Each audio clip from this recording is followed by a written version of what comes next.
Orxan, balıqlar niyə bu qədər romantik olurlar?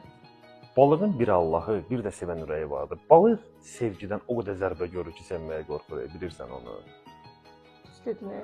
Balıq var ha, həyatda balığa desələr ki, ikinci dəfə dünyanın nazi nemətini atıram sənin ayaqlarının altına. İnan ki, balığı sevməyə qorxacaq. Balığın bax bu ürək var, bu ürək. Balıq o qədər qorxur ki, ürəyinin qırılması. Çünki balıq balaca, bax körpü uşaq kimidir. O 2 liri quruşka alırsan ha. Balığın ki əlindən o quruşkasını alsan, balıq göz yaşında boğular.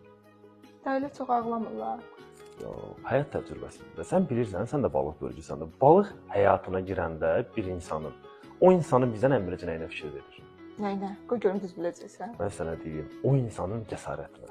Balıq zəif insanları sevmir. Ha, Balıq ki bir insanı sevdiyi, o insandan xoşbəxt olmaq üçün hər şeydən keçər, ətrafından keçir. Amma balığa qadağa qoymamalısan. Balıq azadlığına düşkün insandır. Balığı yarı yolda qoymamalısan.